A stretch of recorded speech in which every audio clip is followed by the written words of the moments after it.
sommes à présent avec Daniel Cohen, directeur général et cofondateur de Farnext. Bonjour Monsieur Cohen. Bonjour. Alors vous êtes donc le directeur général de Farnext. Est-ce que vous pouvez nous expliquer un petit peu ce que fait cette société Farnext? Eh bien, Farnext développe des combinaisons de médicaments existants pour des maladies dans lesquelles il n'y a pas de médicaments.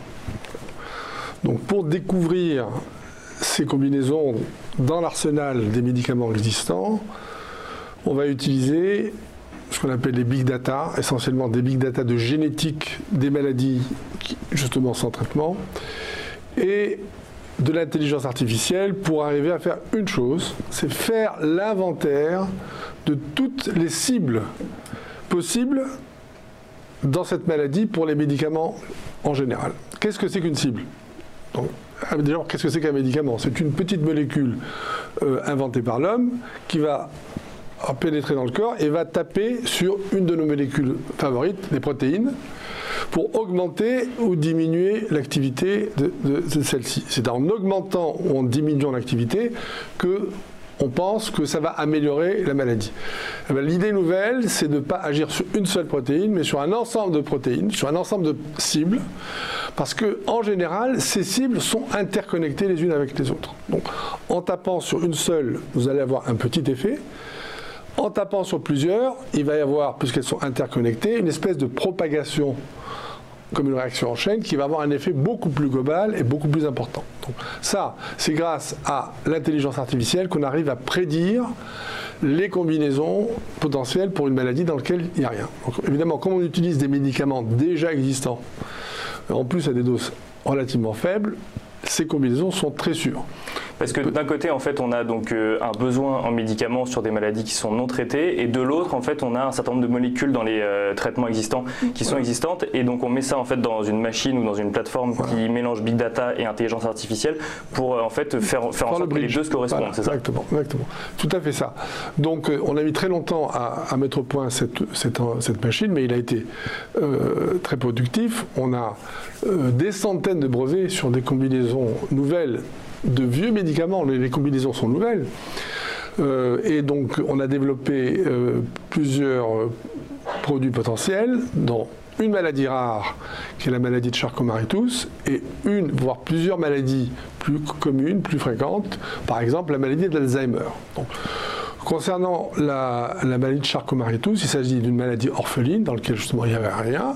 On a développé une trithérapie, comme dans le sida, 3 vieux médicaments qui ensemble avaient chez l'animal un effet assez extraordinaire qui permettait aux animaux de récupérer la force musculaire qu'ils avaient perdue, parce que c'est une maladie qui atteint les nerfs. Et on avait fait un essai de phase 2 il y a quelques années dans lequel on démontrait aussi que les malades étaient améliorés sous l'effet du traitement. Maintenant, nous sommes en phase 3. En fin de phase 3, le résultat est attendu d'ici avant la fin de l'année. Et ça va être évidemment une épreuve très importante pour la compagnie, parce qu'il s'agira de la première preuve de concept définitive que cette technologie fonctionne. Avec 3 traitements différents qui fonctionneraient, dont 2 sont déjà validés en fait aujourd'hui, si je comprends bien. 3 traitements. Il y a un premier traitement pour la maladie de Charcot-Marie-Tooth avec 3 médicaments. Maintenant, un deuxième traitement qu'on est en train de mettre au point pour la maladie d'Alzheimer. C'est 2 médicaments anciens que l'on mélange, et on a aussi fait une phase 2 qui a bien marché. On fera d'ici la fin de l'année ou l'année prochaine une deuxième phase 2 pour confirmer ce résultat. Et on espère beaucoup que ça va marcher. Enfin, je suis très optimiste sur les deux. Et la bonne nouvelle, c'est que ce deuxième produit a une action extrêmement large. Il peut traiter non seulement la maladie d'Alzheimer, mais d'autres maladies neurologiques comme la maladie de Parkinson, la fameuse maladie de Charcot, et beaucoup d'autres encore. Quelle est la démarche que vous avez adoptée? C'est-à-dire que dans un premier temps, vous vous êtes dit il y a ces maladies-là à adresser, donc on va aller dans ce sens-là, ou c'est en fait avec vos analyses en big data et en intelligence artificielle que vous vous êtes rendu compte qu'il y avait potentiellement des médicaments pour ces maladies? C'est une bonne question. Alors, on est parti surtout de maladies dans lesquelles il n'y avait rien. On est parti d'une maladie relativement simple, je dis relativement simple, qui c'est cette fameuse maladie de Charcot-Marie-Tooth, avec une perte des muscles, pour avoir une bonne preuve de concept. Et on a choisi exprès une maladie très compliquée dans laquelle il y avait peu d'espoir et plein d'échecs, parce qu'on s'est dit on vient avec une stratégie nouvelle, donc on va s'essayer sur la maladie d'Alzheimer. Et jusqu'à présent, tout se passe très très bien. Donc le troisième test, la phase 3 du test pour la maladie de Charcot, c'est à la fin de cette année. Voilà. Vous êtes très positif sur le sujet, très optimiste. Comme toujours. Hein. Comme toujours. Une date peut-être de... Fin d'année, on va dire au milieu de la fin de l'année. Et donc pour le traitement de la maladie d'Alzheimer, une phase de test également qui clôture cette année. On a déjà fait une phase 2 qui a fini l'année dernière qui était positive. On refait une deuxième phase 2 en fin d'année, beaucoup plus importante, des centaines de patients, pour confirmer le très bel effet qu'on a vu dans la première phase 2. Et alors quand les tests sont confirmés, qu'est-ce qui se passe après? Du coup, c'est le traitement est mis sur le marché directement? Pour la maladie de Charcot-Marie-Tooth qui est en phase 3, c'est-à-dire on a testé quelques centaines de patients, on va, une fois que l'essai est positif, on va faire une demande d'autorisation de mise sur le marché auprès des autorités américaines et européennes. Et en général, entre la fin de la phase 3 et l'obtention de l'approbation, c'est, on va dire, en 9 et 12 mois. Alors, vous avez publié vos résultats sur l'exercice 2017. C'était plutôt des résultats que vous trouviez positifs. On voit notamment une perte d'une vingtaine de millions d'euros. Alors évidemment, vous n'avez rien commercialisé aujourd'hui. Vous êtes vraiment en phase de recherche et de développement. Un mot sur cette activité? Voilà, financière, vous voulez dire? Financière, effectivement. Effectivement, jusqu'au moment où on commencera nos ventes réellement, on aura que des pertes, comme d'habitude, dans notre secteur. Là, on a dépensé à peu près les 24 millions l'année dernière, ce qui fait, en fin d'année, on était à 3 millions par mois, à peu près. Là, il nous restait 12 millions à la fin d'année, 12 millions et demi. On a fait rentrer de l'argent récemment, avec deux de nos partenaires historiques. Alors là, vous parlez de l'augmentation de capital, effectivement. Voilà, pour vous donner un panorama. Une de 6 millions du groupe CBLux et une de 10 millions du groupe chinois Tasly, dont je vais vous parler. Donc avec ces 16 millions plus qu'on avait, on a de quoi tenir bien après la fin de la phase 3. Deux partenaires qui sont également dans l'industrie pharmaceutique ou qui sont... Tasly surtout. Oui.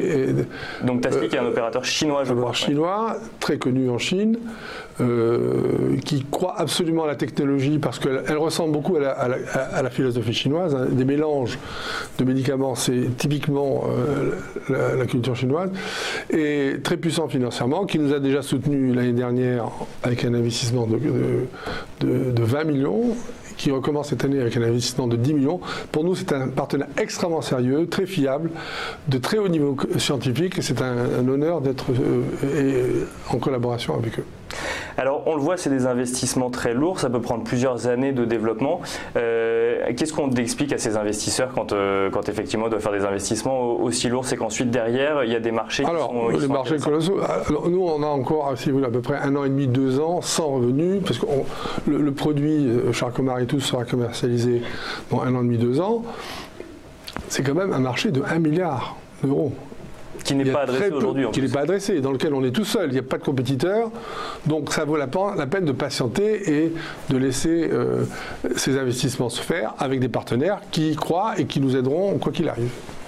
Un mot sur les perspectives. Donc là, c'est les perspectives sur les deux traitements que vous avez sur lesquels vous êtes en phase de test. Est-ce qu'il y a d'autres traitements que vous voudriez adresser? Voilà, il y a tout un pipeline, comme on dit, d'autres produits. Comme je vous ai dit, on a des centaines de brevets issus de cette méthodologie, plusieurs cocktails qui sont capables de traiter essentiellement beaucoup de maladies différentes. Je vais vous dire, 70 maladies à peu près, ce qu'on peut adresser. Donc on est en train simplement de choisir celles qui sont les plus faciles et les plus rapides à réussir, et pour augmenter ce pipeline et avoir en parallèle 2, 3, 4 produits en essai en permanence. Donc qui serait dès 2018 plutôt dès 2019. Dès 2019 ? Ok. Eh ben, merci beaucoup, Monsieur Cohen. Peut-être un petit mot pour conclure cette interview sur les perspectives ou sur peut-être l'actualité. Je crois si notre opération, comme je le pense, sera un succès, en tout cas pour la maladie de Charcot-Marie-Tooth, on est à un tournant parce que notre technologie permet de faire beaucoup plus vite, moins cher, de façon beaucoup plus sûre, des traitements beaucoup plus efficaces. Donc si cette preuve de concept est confirmée, eh ben, c'est une sorte de révolution. Une nouvelle voie qui s'ouvre. Ça n'empêche pas qu'il faut aussi essayer les autres voies, la thérapie génique, etc. Mais celle-ci permet de faire très très vite des choses qui nous manquent encore. Merci beaucoup, Monsieur Cohen, d'être venu répondre à nos questions sur ce plateau. Et je rappelle donc que vous êtes directeur général de Pharnext et cofondateur également de Pharnext. Ouais.